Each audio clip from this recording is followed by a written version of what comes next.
Assalamualaikum warahmatullahi wabarakatuh dan selamat pagi. Selamat datang di kelas ilmu pengetahuan alam bersama saya Wahyu Hasanuddin. Selamat datang, apakah kalian semangat untuk mengikuti sesi belajar yang seru? Kalau semangat, Bapak minta suaranya. Nah, berteriak semangat. Oke, kita lanjut. Nah, untuk hari ini kita akan membahas tentang pewarisan sifat. Apa itu pewarisan sifat? Apa materi-materi dan pewarisan sifat? Bagaimana pola pewarisan sifat? Nah, sebelum lanjut, coba kalian perhatikan gambar. Nah, di sana ada gambar DNA. Nah, akan muncul pertanyaan, apakah sebenarnya DNA itu? Nah, bagaimana bentuk dari DNA? Akan kita bahas pada pembahasan hari ini. Nah, sebelum masuk pada pembahasan hari ini, kita harus mengetahui dulu apa tujuan dari pembelajaran ini. Nah, tujuan dari pembelajaran hari ini adalah untuk mengetahui struktur DNA dan kromosom yang terdapat yang menjadi materi genetik. Nah, oke, sebelum lanjut, coba perhatikan konsep atau peta konsep yang sudah Bapak tampilkan. Nah, pewarisan sifat, kita lihat ya. Pewarisan sifat itu meliputi gen. Gen itu terdapat di mana? Terdapat di dalam kromosom. Nah, pewarisan sifat juga meliputi monohibrid dan dihibrid. Apa itu monohibrid dan dihibrid?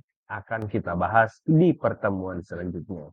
Untuk hari ini kita akan membahas tentang materi genetik berupa DNA dan RNA serta kromosom dan sebagainya. Nah, sebelum kita mempelajari tentang materi-materi genetik, pertama kita harus mempelajari tentang sejarah dari ilmu genetika itu sendiri. Apa itu ilmu genetika? Ilmu genetika merupakan cabang ilmu dari bidang biologi yang mempelajari tentang pewarisan sifat. Nah, ilmu genetika sendiri dipelopori oleh seorang ahli botani yang berkebangsaan Ceko, yaitu Gregor Johann Mendel. Nah, Mendel pada tahun 1856 sampai 1863 melakukan sebuah penelitian menggunakan kacang Carpri. Nah, hasil dari penelitian Mendel menunjukkan bahwa ternyata hasil persilangan dari kacang Carpri ini menunjukkan pola-pola anakan yang beragam. Nah, pola-pola anakan yang beragam inilah yang kemudian nantinya akan menjadi pola-pola pewarisan sifat yang biasa kita sebut hukum 1 Mendel dan hukum 2 Mendel. Itulah mengapa Gregor Johann Mendel disebut sebagai bapak genetika. Nah, oke, kita lanjut. Kita akan membahas tentang materi genetik. Nah, untuk lebih memahami tentang materi genetik, Bapak akan menayangkan video pembelajaran. Bapak harap kalian dapat mempelajari video pembelajaran yang Bapak sampaikan. Oke, kita lanjut, kita lihat videonya.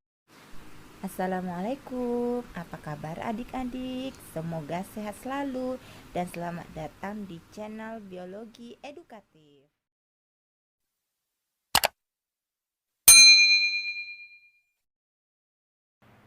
Pertemuan kali ini kita membahas tentang pewarisan sifat pada makhluk hidup ya adik-adik. Pewarisan sifat ini meliputi materi genetik. Materi genetik di dalamnya ada yang namanya kromosom. Kromosom adalah benang-benang halus kromatin yang memendek. Bentuk dari kromosom itu bentuknya seperti pita ya adik-adik. Jadi di dalam kromosom nanti ada gen yang terdiri nanti asam nukleat yaitu DNA dan RNA. Kemudian kromosom ini terbagi atas kromosom tubuh dan kromosom seks. Kromosom tubuh itu mengendalikan sifat-sifat tubuh. Contohnya seperti ini. Warna bola mata setiap manusia itu pasti berbeda-beda tergantung gen yang terdapat pada keturunannya. Kalau warna bola mata orang Indonesia umumnya itu adalah warna coklat dan hitam. Sedangkan warna bola mata pada orang luar biasanya memiliki warna bola mata yang dominan ke biru. Kemudian warna kulit. Warna kulit ini juga setiap manusia berbeda-beda tergantung gen yang dimiliki setiap individunya. Yang kedua, itu kromosom seks. Kromosom seks mengendalikan sifat-sifat kelamin. X, Y, XX, dan XY. XX mengendalikan untuk wanita, XY mengendalikan untuk pria. Mengerti ya adik-adik? Kemudian bagian dari materi genetik lainnya disebut dengan gen. Gen adalah unit terkecil materi genetik yang mempengaruhi munculnya sifat hereditas. Selanjutnya kakak akan membahas tentang struktur DNA dan RNA. Yang pertama itu adalah struktur dari DNA. DNA atau biasa disebut dengan deoksiribosonukleat acid terletak di dalam nukleus atau inti sel. Bentuknya double helix atau untaian ganda. Bentuknya itu seperti untaian yang memanjang ya, jadi ada dua, makanya disebut dengan double helix ya adik-adik. Di dalam untaian ganda ini itu terdapat namanya basa nitrogen adik-adik. Basa nitrogen itu ya nanti terdiri atas nanti adenin, guanin, sitosin ataupun timin. Jadi di dalam untaian DNA itu terdapat basa nitrogen. Kemudian dari DNA ini terdapat yang namanya nukleotida adik-adik. Nukleotida terdiri dari gula pentosa, fosfat, dan basa nitrogen adik-adik. Kemudian gulanya DNA ini disebut dengan deoksiribosa. Kemudian fosfat ini PO4-amin, dan basa nitrogen terdiri atas purin dan pirimidin. Purin terbagi atas adenin dan guanin. Adenin disimbolkan huruf A, guanin disimbolkan dalam bentuk huruf G. Kemudian pirimidin terbagi atas timin dan sitosin, T atau S.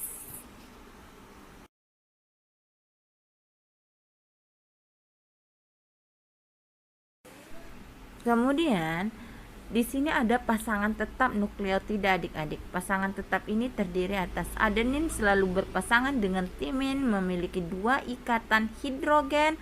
Kemudian guanin selalu berpasangan dengan sitosin memiliki 3 ikatan hidrogen adik-adik. Jadi kalau ditanya dalam proses nukleotida itu memiliki pasangan tetap tersendiri. Paham ya adik-adik? Yang sama dengan itu disebut dengan ikatan hidrogen adik-adik. Kemudian kita akan membahas tentang struktur dari RNA lagi adik-adik. RNA ini ribonukleat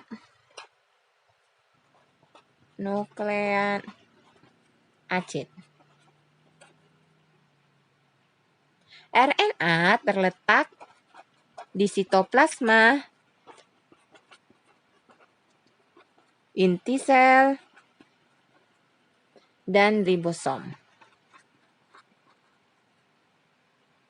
Kemudian RNA memiliki bentuk.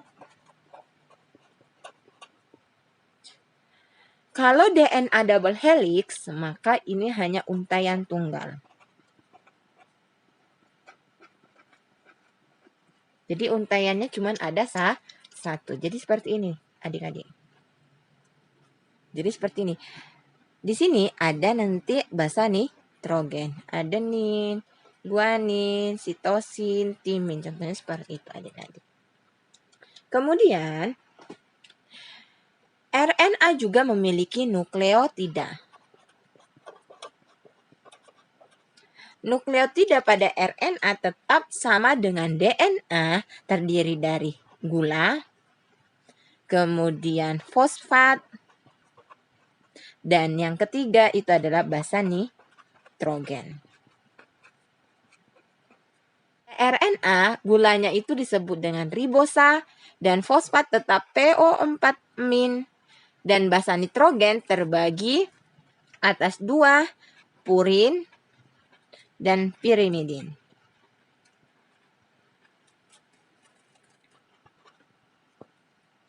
Purin terdiri atas adenin dan guanin.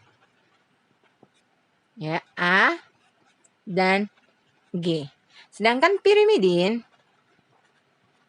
ini terdiri atas, kalau pada DNA itu timin, tetapi di sini terdiri atas urasil dan sitosin atau citosin. Ini U, ini S atau C. Seperti itu ya adik-adik, jadi harus paham. Ini pasangan tetapnya. Pasangan tetap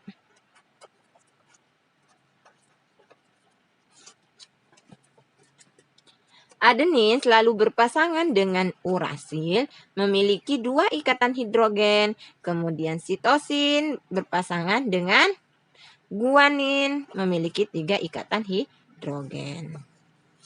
Seperti ini adik-adik.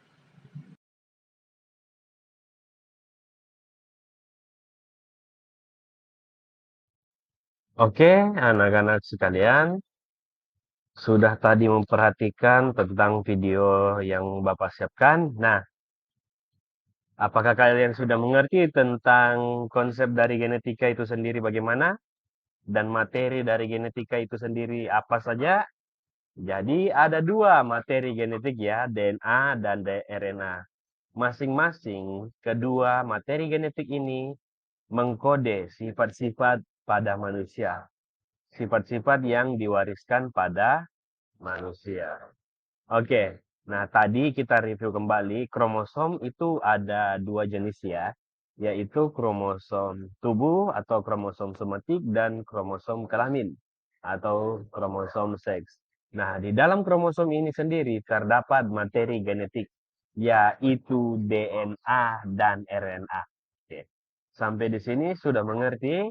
Nah, kalau begitu kita coba lakukan sedikit latihan untuk memahami konsep dari bahan atau materi genetik itu sendiri. Nah, coba perhatikan ya. Ayo kita pikirkan.